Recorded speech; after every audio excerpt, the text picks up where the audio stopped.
sa Espiritu Santo.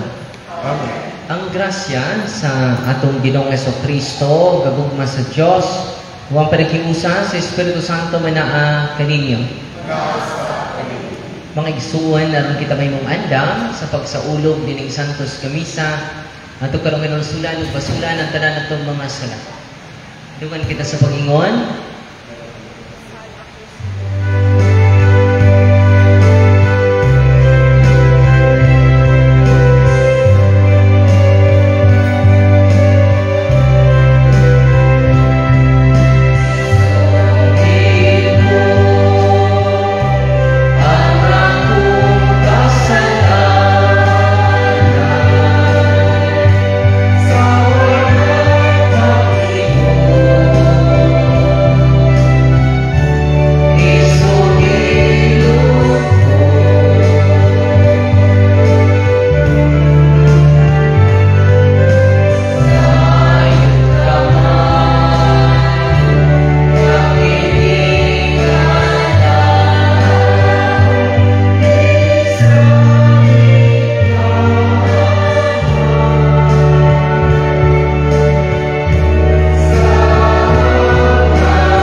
Magampo kita. Magkagagampo ko walay kinutubang Diyos, ikaw ang among gahom ug lamdag. Ablihi ang among mga kasing-kasing aron mag-alagad kami kanimo nga malipayon ug tabagi kami sa pagsunod kang Kristo. Kini ang ipangayo pinaagi sa mong Ginoong Jesucristo imong anak, nabuyog hari uban ni kanimo ug sa Espiritu Santo. Diyos nga usa hangtod sa kahangturan. Amen.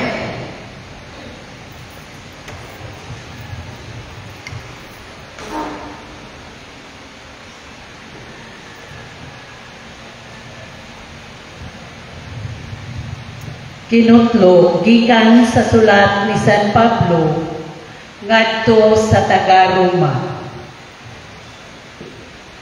Si Abraham wala gayud kawadig pagtuo ni nagduha-duha nga matuman gayud ang gisaad sa Dios kaniya kay naghatag kaniya gahom ang iyang pagtuo o busa gidagig niya ang Dios. Kay nasiguro gayud niya nga tumanon sa Dios ang iyang gisaad. Busa si Abraham gimatarong sa Dios gumikan sa iyang pagtuo. Ang pulong gimatarong siya Wala isulat alang lamang kaniya.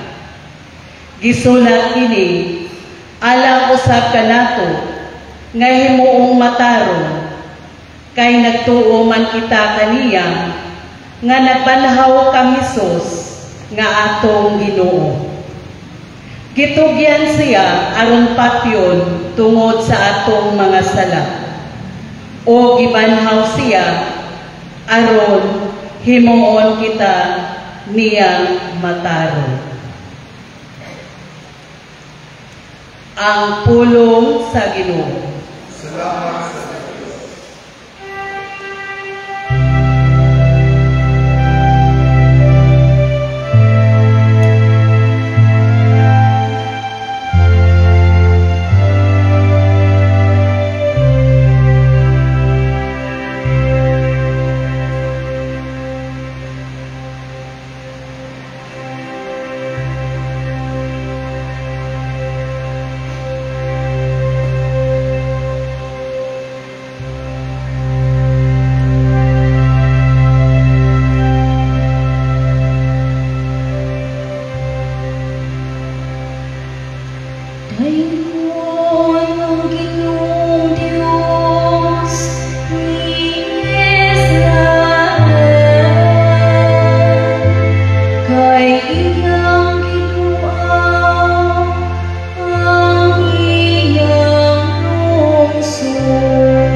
Gikan sa Santos nga Ebanghelyo sumala ni San Lucas.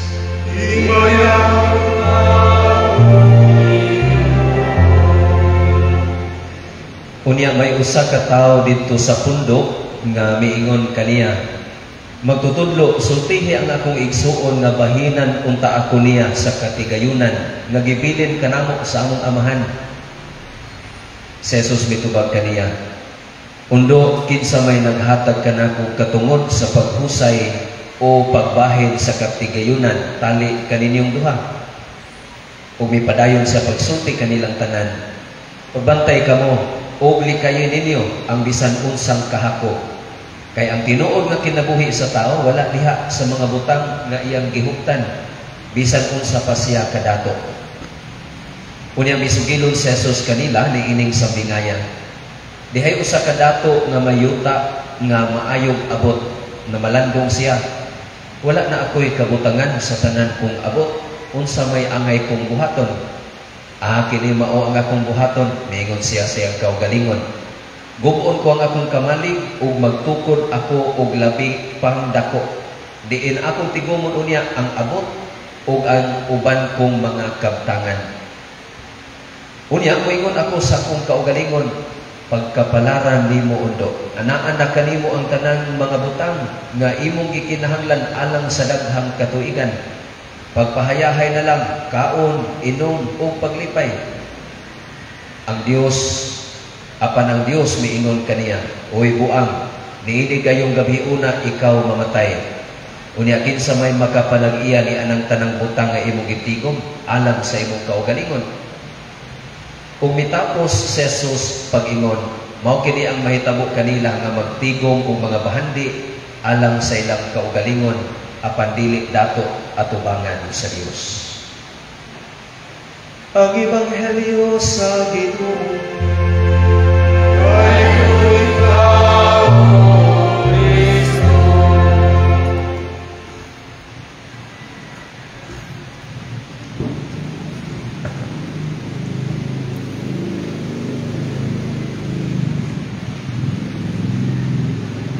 Mayong palista tanan. Si Jesus mingon sa Ebanghelyo mao kini ang may tabo kanila nga magtigom og bahandi alang sa ilang kaugalingon lamang. So, sa may highlight ni Kristo ni greed ang kahakog. So, kuda nga ang tinuod dato nga kinabuhi wa diha sa bahandi nga tong gihuptan, mapod diha sa posisyon nga imong ipakamatyan na kato nantod karon di ka mubuhi sa imong posisyon. Ya, ako ra jud mahimong kapitan, ako ra jud mahimong kagawad, ako ra jud mahimong mayor. Laog na siya greed, greed of power, greed of wealth, greed of fame. Og matod ni Kristo sa Ebanghelyo karon, delikado na, no? Usahay sa kakog natong tao, unang magkapangurakot ta, no? Tungod sa ato kahapon. Unya, ang demonyo dahil nagpaluyo ani, ito yung i-relate sa exorcism, sa greed, si Mammon. When you cannot serve God and Mammon. Diba na nasa gospel? You cannot serve God or Mammon. Both God and Mammon. Unang ang nganis yawa sa Jacob is Mammon. Nabasa ko lang ito na sa una. Pero sa ministry of exorcism, I encounter Mammon. One time, nag-exercise ko. Kung gusto ka babae, ako'y pangutana ang yawa. Tell me your name. I am Mammon. Tinuod yun din eh. Mammon. Greed. O, mo na i-highlight ni Kristo din nga ang ato day ni anato, it is not for us, but for those people who are poor. Labi na itong mga pobre na mo share ta unsay mga blessing gihatag. So ang antidote sa greed is generosity. Unang dunatay 3 T's. Ato i-share atong 3 T's. Sa manang 3 T's. Time, talent, o treasure. Likod, wa po kay treasure naman kay time. Nya wa po kay time naman po kay treasure.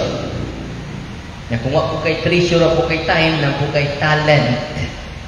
Pero ang ikaupat nga pili kay tihik. Kadli yun na maayo na ang ikaupat. Kay ang mga tao nga generous, mo na mainhan ninyo ini kamatay ana. Daghan kay mo. Dili mo kuyog, isuko na mo kuyog, di mo masud sa lubong. Daghang mo hatod, tinoon dili. Pero tihik gani ka, mingon imong silingan, mirisig na matay ra. Tihik nako. Pero mo ni ang antidote po dani is generosity. Kung magyatagon ka, uy dali ka malangit. Uy, tumaga magyatagon? Dali na malangit. Ano man, pag-ampo man itong imong ipanggaan, ni kamatay, sus, rosaryo sa tali atong kuan. Ni brati, generous ka na. Uy, dali kay, pagkaturyo tagag, usa ka buwan, usang adlaw na lang. Kay generous mo ka. Oh, the more you give, the more you receive. Muna nga, kung greed ta, hakog kita, muna nga, iluko na to, bisag di atong yuta. Manglihok ang mga muhon kada gabi eh. Ano man yung mga muhon ha? Nang lihok man eh. Kaya gusto niyo maimo ang tanan. No? Magbahin mo sa imong igsuon. Dako jud imo ha. Ato yung makapabor ka. Greed. Natungod ana daghan ang relasyon nga naguba. Tungod na syuta. Yang tinuod ba yan? Ato na to sa minteryo. Pila na kamitros. Ang atong lugnanan nito. Pila na yung kamitros. Wak di bada. Hastang kwarta na to. Di yun bada. Bisan piso. Di ba? Wala mingon si Kristo si Banghilyo oy undo. Mingon siya nga pagkapalaran ako. Anak-anak kanimo ang tanang mga butang. Nga imong ikinahanglan. Alang sa daghang katuigan. Payahay na lang. Kaon, inom, paglipay. Sulisoy. Panang Diyos mingon kaniya, uy buang. Karong gabi una mamatay ka. Karong gabi una mamatay ka. Unya kinsa may makapanag-iya ni anang matanang butang ay imong gitigom alang sa imong kaugalingon. Grabe no? Grabe yun ang sultis Kristo. Realistic yun. Una nga, unsa man? Pero asa man na imong katangan? Mamatay ka. Useless tanan. Wala nga, i-highlight ni Kristo karon iyang generosity, ang iyang kamanggihatagon. Nya kung kurakot ka, namatay nga Pinoy namatay, pag adto na sa langit, kay daghan magkay urasan dito, so daghan may urasan din niyo eh. Ningon din siya niya, Pedro, anong daghan mag-urasan din sa langit? Kanang urasan, nagrepresenta nas mga naso. Yang ano? Hindi uban hinay mo tuyok, ang uban kusog ng nanuyok. Basta kurakot ang mga laog ang mga namuno, kusog ang tuyok. Kung kurakot kayo, kusog yun ang tuyok. Nya kung hinay, gamay rin mga laog. Mga leader, no? Di mga kurakot. Yung siya nga, yun, asa kang Pilipinas, ano ba? Kusog yung kayo mutuyok. Ilang gisura, itong tanawa, itong suruyo. Suruy nila. Ang tibuok gingharian sa langit. Wak jud makiti, oy. Ang orasa sa Pilipinas, wak jud makiti. Ningon San Pedro, ang kwarto na Diyos Ginoo oy. May wak na ito masod. Ako nalay sudha, ang kas gawas. Pagsud niyo Pedro, dito ra ang orasan sa Pilipinas. Sudyod sa kwarto sa Ginoo. Kunan, ningon San Pedro, doy, ang orasa sa Pilipinas, was kwartos Ginoo. Pertinipayas Pinoy. Sus, kadaghang orasan ani. Ang amo ra jud orasan tuwa sa kwartos Ginoo. Pinangga ni kinis Ginoo nya Pedro. Kasi pinangga ba? Tungod sa kusog tuyok gihimong electric fan sa Ginoo. Mga ulit, mga laog sa mga bahandi, no? Wala nga indikado day, no? Kini magtigom tagbahandi para sa tong pagalingon, indikado kay na. magtigom ta para sa mga pobre, para sa ministry sa simbahan, o para sa simbahan, nagtigom kag bahandi nga dili makawat sa kawatan.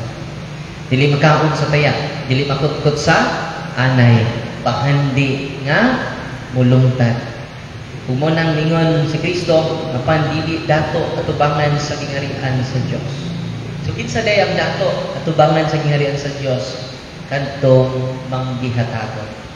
The more you give, the more you receive. Nay usa ka katekista ni duol nako kada tinuod yun na, the more you give, the more you receive.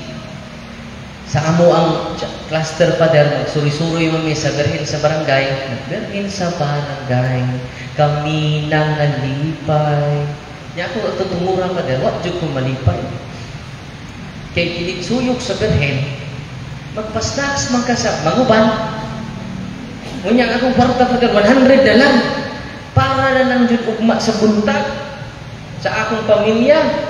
Daghan pa jud nanguyog sa Birhen sa barangay. Sunanganta na ang Birhen sa barangay, ito nanguyog, Birhen sa barangay, kami nangalipay. Nga siya, kukulyo kayo siya, tagay. Amo ng pagod. Kay akap karon uban kakanamo.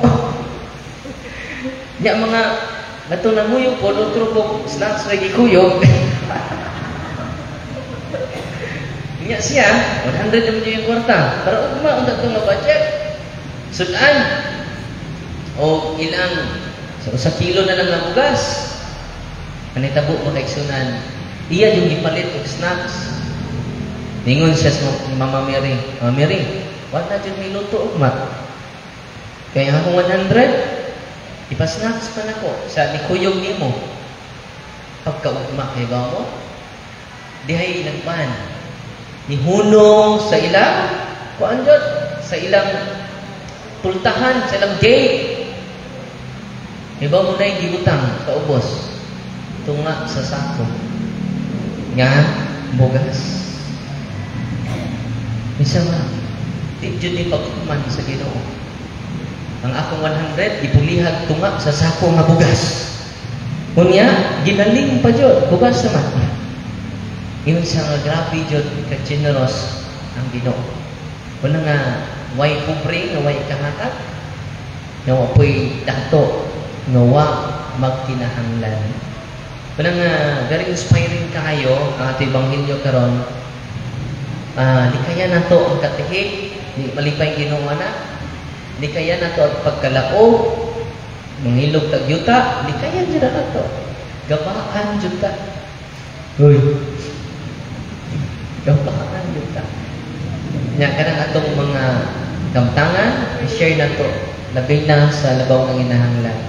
Muna'y dato atubangan sa Diyos. Mga tao nga generous kayo, mutabang sa simbahan, muna'y dato. Kabantay mo atong Yuda ita, ang iyang gi-hope, wala ko sana yung kanako. Yan apoy dato nga, ni-hope na ko kayo. Pero ang ikahimutan sa Ginoo katong Yuda, nya nihugo usa ka dako. Yan naman, katong usa ka dako dahil muna to'y source sa iyang ikinahanglan. Grabing sacrifice ba? Yang dato, excess man, surplus. Wa makatandog sa iyang kadako ba?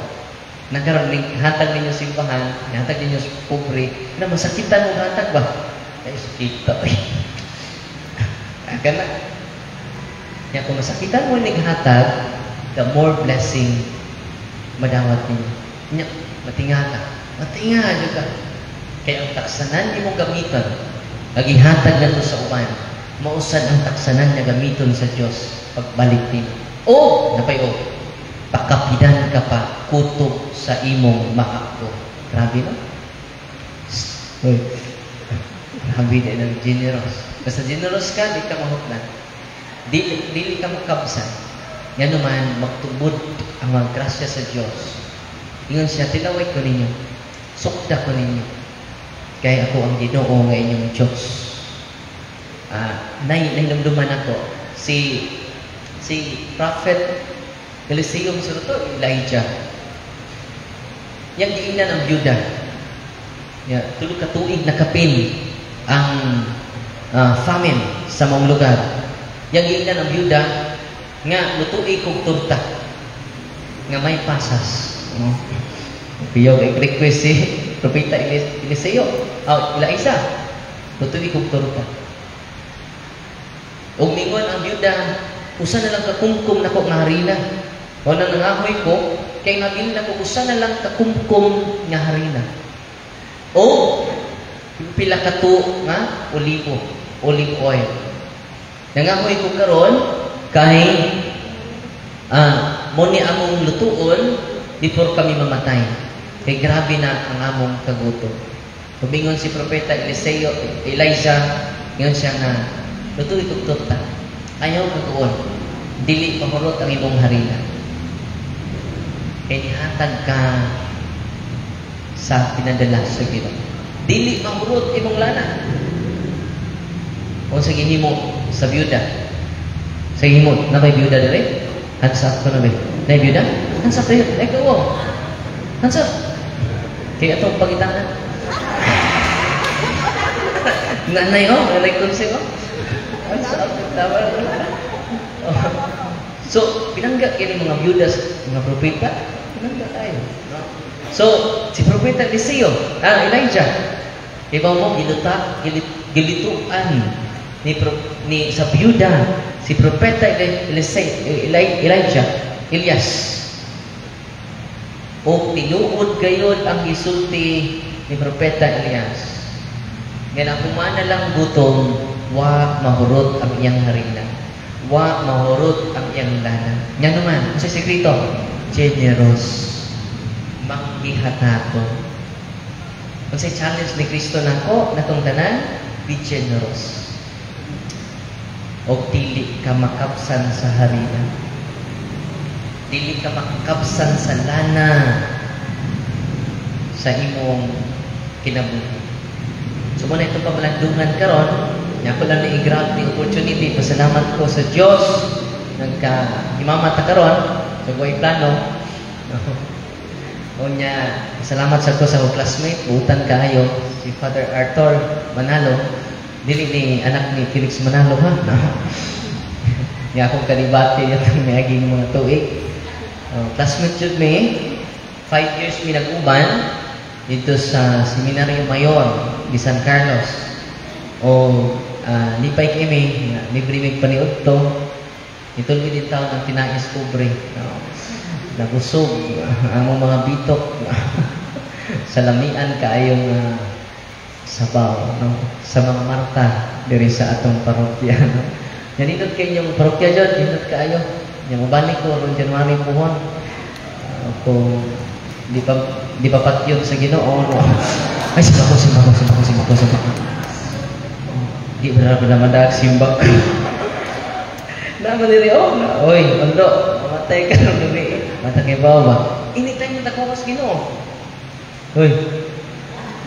Di ba? Lingon si Hope sa Hope 4:20, doon ay makita na to sa punta. Doon ay makita na to sa utto. Pero sa kagabion, ay bunta kay gihaya na. Maka-relate mo ra? Pader, nagkatawa-katawa pa to ganin ng buntang pader. Naglibak pa to ganin ng utto. Pagkagabi, pader, nagtigbak man. Wala na kasiguro sa kinabuhi. Anytime takuhaon sa Ginoo. Umunay, realidad sa Ebanghelyo ron. Natubra, kuhaon siya nikagabi. Anytime takuhaon sa Ginoo. Anytime.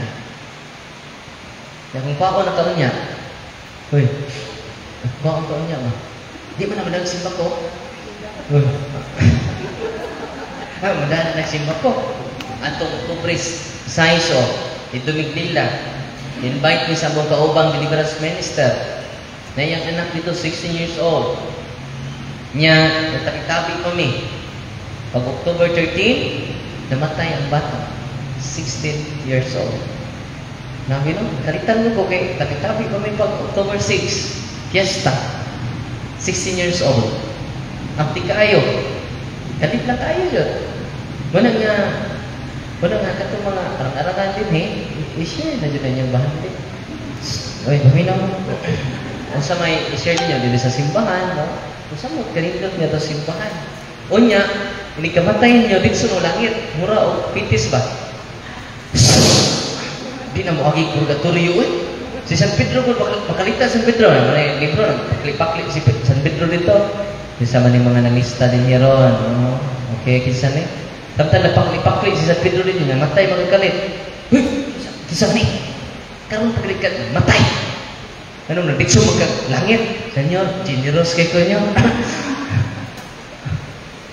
Oh, masa may gisulti sa Ginoo. Katong mga, kinsa tong nato sigarin sa Diyos, di tihik. Di laog. Amen? Una nga nindot kay itong parokya, oh. Nindot Diyos. Simple ra pero nindot kaayo. Ano man, generous ang mga tao. And the more you give, the more you receive. Ang blessing sa Ginoo, mudugli Diyod, dat nimo.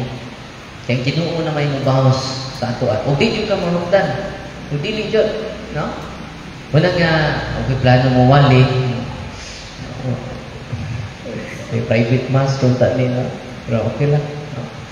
Ay, para makashare po ginagmay sa inyo. Ha? Nya, kinasing-kasing, salamat ko ninyo. Katawhan sa Diyos, hindi din kanon sa inyong pag-welcome sa Amua. Nya Diyos na mubahos ninyo. Batot pa ni Kristo, kinsa katong nagpainom og tubig sa akong alagad, makadawat o ganti sa madawat sa akong alagad. O mo painom tubig lang. Yapilan na yung coke. Yapilan pa yung butong. Masa sino? Dugli-dugli ning anti. Padara to. Oh, tubig na galito. Tubig na galito. Berarti madaghanan niyo kuan. Mo nang usahay ang mga tiyan, dagko niyo kayo. Walang si Father Arthur wapon manambok, igo-igo na jud, no? Kay hindi po ning healthy ang atong kuan. Kay sa panahon sa kagsila daw, gamay ra po na namatay sa espada. Pero daghang namatay sa kutsara. Kaya nga diabetes, nag-high blood. Wala nga. Father Arthur, igo-igo na dyan lawas. Ako ba mga kauban ng mga pare? Susukuan na kayo eh. Suko na kayo mga tiyan. Dughanon na kayo mga tiyan. Eh, kaon man. Nung magmisik, kaon. Na, kaon na yun. Walang parte na yung nagkuaron. Nadaghan na kayo sakit. Diabetes na. Anay mga maintenance. Munang control yung putag kaon. Kaya, panahon nag-iskat sila, na may rin namatay sa espada. Daghang namatay sa kutsara. Walang, ang highlight na si Bangilyo karon, di kaya na to ang kalaog, di kaya na to ang pagkatihi, di kaya na to ang atong pagkahangol. Kidili na dato. Sa mata sa tao siguro, dagan ng kwarta, pero sa mata sa Diyos, pobre ka. Sa mata sa Diyos, wakay ayo. Pero sa pobre ka, magyatagon ka, sakripisyo ka para sa Ginoo, para sa mga kabos, ikaw may dato sa gingharian sa Diyos. Ang pangutana karon sa mata sa Diyos, unsa man ko? Dato or dili? So muna ito, pamalandungan, sulod, dining atong santos kamisa karon. Amen.